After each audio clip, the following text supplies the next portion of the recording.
Welcome, my dear students, to the social science lecture. In this lecture, we are going to start with the last part of the chapter number first, that is the distributional maps or the thematic maps. In the previous class or in the previous lecture, we have completed the two different types of distributional map, that is the dot map method or the choropleth method. Now we are going to study or complete the last map types, that is the isopleth method.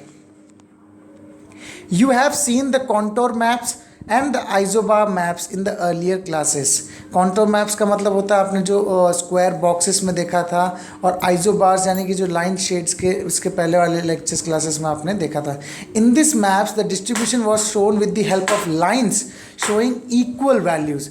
एक line की कुछ value decide होगी और उस line के basis पे इसको क्या किया जाएगा, डिवीजन दिया जाएगा. यानी एक लाइन का मेजरमेंट अगर सपोज एग्जांपल 10 है, तो अगर आप किसी एरिया में 10 लाइंस देखेंगे मतलब वहाँ पे कितना हो जाएगा, population 100.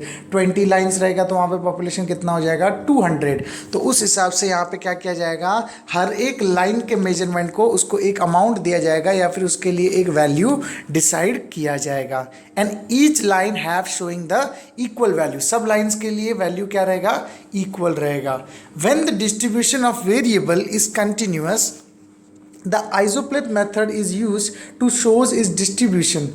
For example altitude, temperature and rainfall. ये क्या होता है, कंटिन्यू में रहता है, ये कभी बंद नहीं होता. जैसे एग्जाम्पल पॉपुलेशन में क्या हो सकता है, एक जगह पे पॉपुलेशन है, फिर थोड़े एरिया में पॉपुलेशन नहीं भी हो सकती है.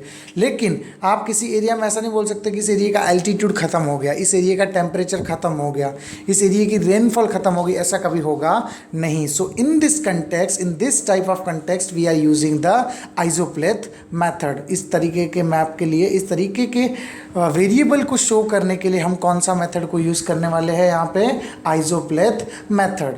सो for this maps we need to obtain the accurate data regarding the altitude, temperature or the rainfall etc. of some places in a region. हमें एग्जैक्ट वैल्यू पता होना चाहिए उस जगह का जहाँ पे ये हम रेनफॉल या टेम्परेचर को क्या करेंगे, मेजरमेंट करेंगे. For example if I take an example of Mumbai, then in all over the Mumbai the rainfall is not in the same type. Somewhere it is an heavy rainfall, somewhere it is a moderate rainfall, or somewhere it is a low rainfall. It is belong to the altitude. For example, in the Mumbai like region like Panvel or Andheri or Bandra, there were heavy rainfall. But in the region like, for example, if I take example Naigaon, or if I take the example of Daisar, here the rainfall is moderate rainfall sometime. So it is belong up to the altitude. altitude का मतलब क्या होता है, height के हिसाब से भी rainfall हो सकता है. जैसे माउंटेन्स पे ज़्यादा रेनफॉल होता है, प्लेट्यूज पे उससे कम होता है, और प्लेन्स पे ज़्यादा नहीं हो पाता, और फॉरेस्ट रीजन में फिर से ज़्यादा होता है. जैसे एग्जाम्पल है नियर टू द ओशनिक, जैसे बीच के पास में यहाँ पे बारिश बहुत ज़्यादा होती है because of the trees and all. तो ये हिसाब से हम उसको क्या करना चाहिए, हमें एक्यूरेट डेटा फाइंड आउट करना पड़ता है while using the isopleth method. It is assumed that the difference between the altitude or the rainfall of two places changes at uniform rate. Uniform rate का मतलब क्या है, जैसे एग्जांपल माउंटेन से plateau पे आते ही वहाँ पे रेनफॉल का क्या हो जाएगा, चेंजेस होना चालू हो जाता है. क्यों, क्योंकि माउंटेन हाइट यानी एल्टीट्यूड पे रहता है, इसके लिए वहाँ पे क्लाउड नियर बाय रहता है, तो वहाँ पे क्लाउड बर्स्टिंग भी हो सकता है और हैवी रेनफॉल होगा due to the obstructions. But plateau पे ऑब्स्ट्रक्शन नहीं होगा तो वहाँ पे कौन सा रेनफॉल होगा, मॉडरेट रेनफॉल. तो it change in the uniform rate. ऐसा नहीं कि एकदम से सडनली डाउन हो जाएगा, धीरे धीरे धीरे धीरे करके कम होते जाएगा. ठीक है ना. तो यहाँ पे क्या कहा गया, when we are using the isopleth method and we assume that the difference between the two altitude in the rainfall, then the changes which occurs is an uniform rate. uniform rate मतलब क्या, पहले 100 millimetre, 1000 millimetre, फिर 900 millimetre, फिर 800, ऐसा होगा. ऐसा नहीं कि डायरेक्ट 1000 मिलीमीटर ऑफ रेनफॉल से सीधा 200 मिलीमीटर ऑफ रेनफॉल हो जाएगा. तो ये चीज़ें आपको ध्यान रखनी है. The sub administrative unit are not taken into consideration here. The statistical data belong to the representative places. Such data is known as a point related data. यहाँ पे क्या रहेगा, पूरे रीजन को नहीं, एक पर्टिकुलर प्लेस को लोकेट करके उस हिसाब से उसके आसपास के एरिया को भी सेम अमाउंट ऑफ रेनफॉल से बताया जाता है. जैसे एग्जांपल है, नायगांव को अगर पॉइंट किया जाए या नाला सोपारा को पॉइंट किया जाए तो नाला सोपारा, पूरे नाला सोपारा के लिए एक जैसी बारिश दिखाई जाएगी यहाँ पे. क्यों? क्योंकि इसमें मेथड कौन सा होता है, लाइन मेथड यूज़ होता है. और वहाँ पे आपने देखा रहेगा नाला सोपारा हो, भाईंदर हो या आपका बोरीवली हो, अंधेरी हो, कोई भी रीजन हो दो, वहाँ पे कभी भी सेम क्वांटिटी में रेनफॉल नहीं होता. लेकिन यहाँ पे क्या कहा गया, सब एडमिनिस्ट्रेटिव यूनिट को बराबर कंसिडर किया जाता नहीं है. यहाँ पे पर्सपेक्टिव, ओवरऑल पर्सपेक्टिव गिना जाता है as an unit. Such data is known as the point related data.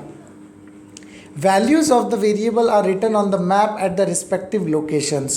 If the data of for more places is available, mapping of the distribution can be done more accurately. यानी ज़्यादा से ज़्यादा data रहेगा तो हम उतना ही अच्छे तरीके से ये आइसोप्लेथ मेथड के थ्रू मैपिंग कर सकते हैं. On the basis of information, isopleth map preparing by using the following steps. कुछ स्टेप्स है जिसके बेसिस पे ये आपका आइसोप्लेथ मेथड यूज़ होता है. जैसे हमने पढ़े थे, कुछ प्रिकॉशंस पढ़े थे डॉट मेथड के लिए, कुछ प्रिकॉशंस पढ़े थे हमने क्लोरोप्लेथ मेथड के लिए, कोरोप्लेथ मेथड के लिए, और कुछ प्रिकॉशंस हम पढ़ेंगे while using the isopleth method. And which are the steps which we are using while preparing the isopleth method. इसके बेसिस पे आपको एग्जाम में क्वेश्चंस भी आ सकता है. Following are the steps while preparing the isopleth method. तो आपको ये ध्यान रखना है, ठीक है. By considering the highest and the lowest value of the variable, the class interval is decided to draw the isopleth maps, which in turn decide the difference between the lines. देखो class interval बनाना है. जैसे क्लोरोप्लेथ में भी हमने क्या बनाया था, class interval बनाया था, 5 to 10, 10 to 100 पॉपुलेशन, ये हमने बनाया था ना. वैसे यहाँ पे भी हमें क्या बनाना पड़ेगा, क्लास इंटरवल बनाना पड़ेगा. क्या बनाना पड़ेगा हमें यहाँ पे, क्लास इंटरवल. लेकिन ये क्लास इंटरवल क्या होगा, कंटिन्यूस इन फॉर्म होगा. कैसे, 5 to 10 तो सीधा 10 to 15 होगा, 11 to 15 नहीं, 10 to 15. तो इस हिसाब से कंटिन्यूस फॉर्म में होगा. Lines are drawn for decided the intervals. इसके बीच में क्या किया जाएगा, लाइन्स ड्रॉ की जाएगी इंटरवल शो करने के लिए, और उसमें कलर शेड्स दिए जाएंगे या ब्लैक एंड वाइट कलर तरीके से दिए जाएंगे. Lines are draw for deciding the interval. Location with the same value are joined by a line. मतलब सेम वैल्यू की जो लोकेशन रहेगी उसको किससे ज्वाइन किया जाएगा, लाइन के थ्रू ज्वाइन किया जाएगा. Following conclusion are drawn on the basis of the map prepared in such a way. अब हम एक कुछ कंक्लूजन पे पहुंचेंगे कि ऐसे इस तरीके से ड्रॉ करने पे हमें दो चीज़ें वहाँ पे फाइंड आउट होगी जब हम आइसोप्लेथ मेथड यूज़ करेंगे. और ये तरीका यूज़ करेंगे कि पहले तो हम क्लास इंटरवल बनाएंगे आइसोप्लेथ ड्रॉ करने के लिए, और हर क्लास इंटरवल के वहाँ पे हमने क्या ड्रॉ करेंगे, एक लाइन ड्रॉ करेंगे जो लाइन उन दोनों के बीच का डिफरेंस शो करेगी. जैसे आप ऊपर ये मैप देख रहे रहोगे, यहाँ आप देखो ये डार्क कलर, ये डार्क कलर में ज़्यादा डिफरेंस नहीं, लेकिन इसके बीच में क्या ड्रॉ किया गया है, लाइन ड्रॉ की गई है ना. अगर आप ये यहाँ की लोकेशन अगर आप ध्यान से देखें,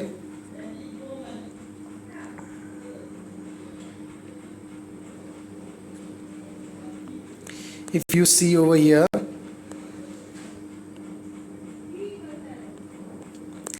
यहाँ अगर आप देखेंगे तो आपको यहाँ इसके बीच में देखो ये जो लाइन ड्रॉ किया गया है, ये लाइन आपका डिफरेंस है. इसके बिना आपको यहाँ पे कलर का डिफरेंस पता चलने वाला नहीं है. इसके लिए ये लाइन हो गया, फिर 1100, ये 1000, 900, 800.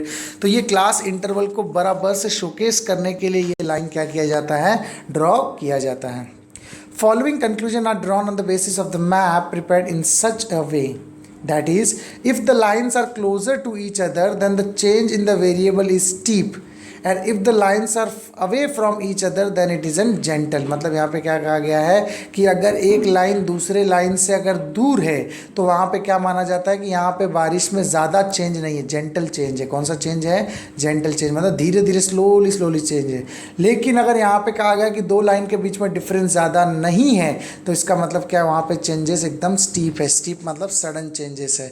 जैसे फॉर एग्जाम्पल ये 1300 और इस 1200 के बीच में गैप थोड़ा ज़्यादा है, 1100 के बीच में भी गैप ज़्यादा, लेकिन ये 900 और 800 के सॉरी ये 1000 के बीच में और 900 के बीच में यहाँ पे चेंजेस थोड़ा क्या है, कम है. तो मतलब यहाँ पे क्लाइमेट जो वो चेंज बहुत जल्दी हो जाता है, और यहाँ थोड़ा चेंजेस क्या होता है, टाइम लगता है. यहाँ पे क्लाइमेट को चेंज होने में क्या लगता है, टाइम। तो यहाँ पे क्या कहा गया, if there is a difference between the lines then design changes is gentle, and if there is no major difference in between the two lines then the changes are steep. तो ये चीज़ आपको ध्यान रखनी है। Second, we get an idea of natural trend of distribution of variable with the help of this map. तो ये आपका बेसिक एक्सप्लेनेशन पार्ट था आइसोप्लेथ मेथड का।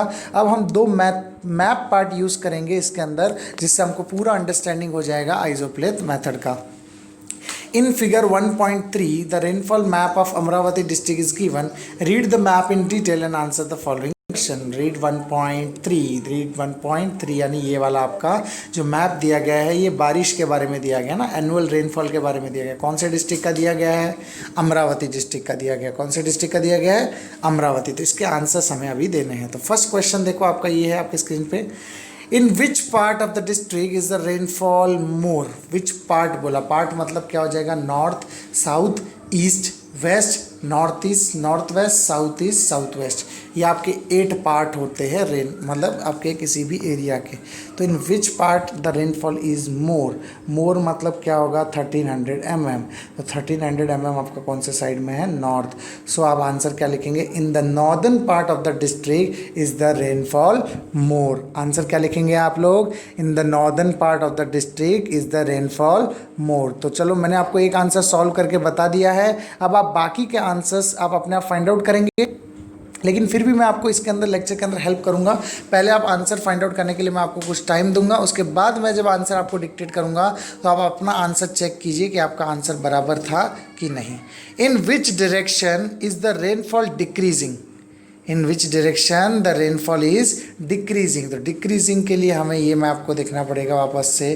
तो इस मैप को अगर हम देखेंगे तो डिक्रीजिंग यानी 800। तो 800 कौन सी तरफ जा रहा है आपका, 800 कौन सी तरफ जा रहा है, ये साइड में जा रहा है।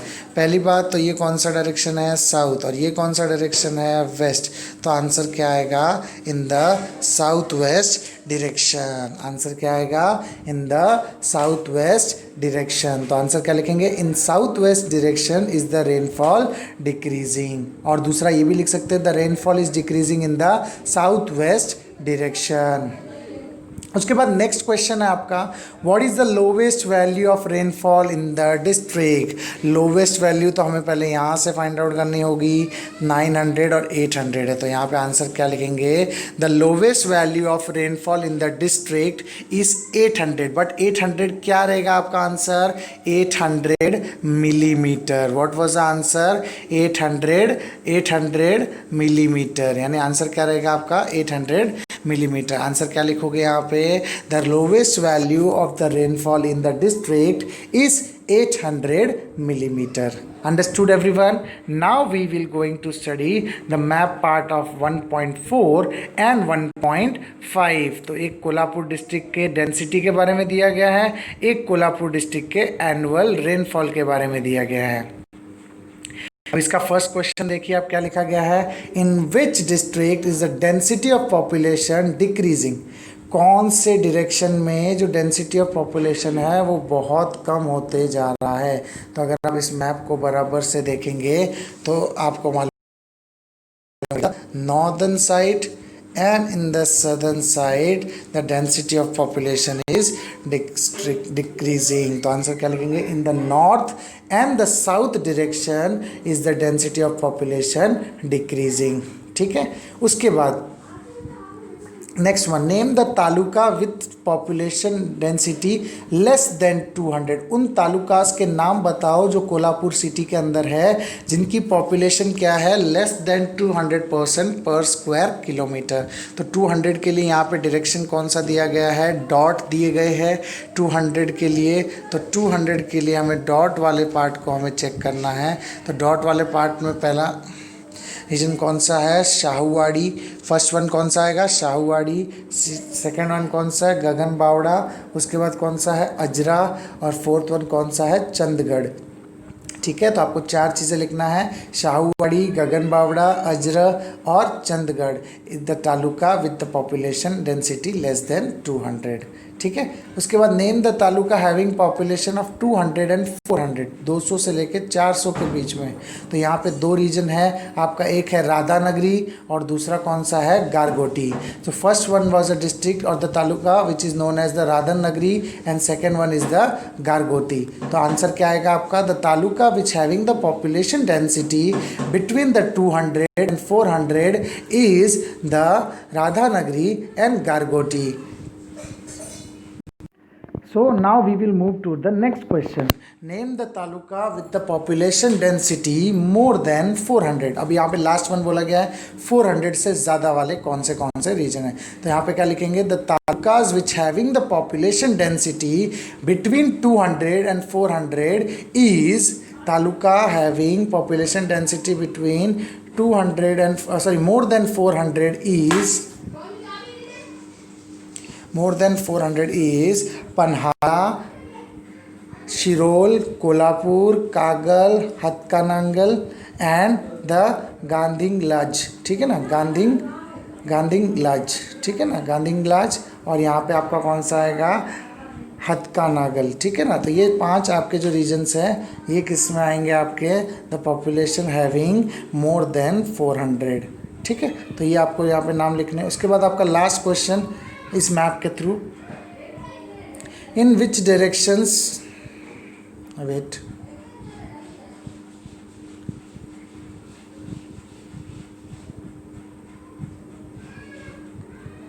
in which directions are the taluka having highest density of population located in the district। तो आप क्या लिखेंगे, in the central and the eastern part, in the central and the eastern part of the taluka having the highest density, higher density of the population located in the district। The taluka having higher density of population located in the district in the eastern and the central direction। Which method has been use in preparing this map. तो यहाँ पे अगर आप बराबर से देखेंगे तो यहाँ पे कौन सा मेथड यूज़ किया गया है, आपको इसको मैप को देख के बताना है। अब यहाँ पे देखेंगे तो यहाँ पे कौन सा मेथड यूज़ किया गया है, आपको बताओ। इस मैप को देख के हम बता सकते हैं कि in this method the choropleth method has been use. कौन सा मैथड यूज़ किया गया यहाँ पे, choropleth method. Now in the map number 1.5 that is the rainfall, in which direction is the rainfall more in the district। more मतलब कितना, 2400 से ज़्यादा। तो 2400 कौन से साइड है, 2400 कौन से साइड है, ये साइड में है। ये साइड मतलब कौन सा है आपका, वेस्ट साइड है। तो आंसर क्या आएगा, in the western direction is the rainfall more in the district. तो या फिर ये भी लिख सकते हैं, in the Kolhapur district, in Kolhapur district the western direction is having the more rainfall. Second one, in which direction is the rainfall decreasing, कम कौन से साइड हो रहा है, कम का मतलब कौन सा है, लेस देन 600। आंसर क्या आएगा, लेस देन 600। और लेस देन 600 आपका कौन सा डायरेक्शन में है, लेस देन 600 आपका ये डायरेक्शन में है। तो यहाँ पे ये कौन सा डायरेक्शन हो जाएगा, ईस्टर्न डायरेक्शन। तो आंसर क्या आएगा आपका, in the eastern direction is the rainfall decreasing. And now next one question, the third question, that is the which class shows the low rainfall category in the district. Which class, तो यहाँ पे answer क्या आएगा आपका, 600 and below 600 shows, below 600 mm shows the lowest rainfall category in the district। which class shows the high rainfall category in the district। अब next question आपका क्या है कि हायर कैटेगरी ऑफ रेनफॉल कौन सा है डिस्ट्रिक्ट के अंदर। तो आपका आंसर क्या आएगा, the rainfall more than 2400 millimetre is the having the highest rainfall category in the district. Now which method has been use in preparing in this map. तो 1.5 मेथड में आपको कौन सा मेथड लग रहा है, तो इस मेथड को देख के आप आंसर दे सकते हैं कि this in while preparing the figure 1.5 isopleth method is use. यहाँ पे कौन सा मेथड यूज़ किया गया है, आइसोप्लेथ मेथड यूज़ किया गया है। ठीक है, यहाँ पे भी एक एक्टिविटी दी गई है कि आप कैसे डॉट मेथड प्रिपेयर कर सकते हैं, ये आपका सेल्फ स्टडी पार्ट है। और उसके बाद यहाँ पे कुछ डेटाज दिए गए, इस बेसिस पे आप अपने हिसाब से एक प्रैक्टिस कर सकते हैं मैप का। ठीक है, so by this we have completed our chapter number 1 and now you have to do the hard work on your exercise. So my dear students, we will meet in the next lecture with the new chapter.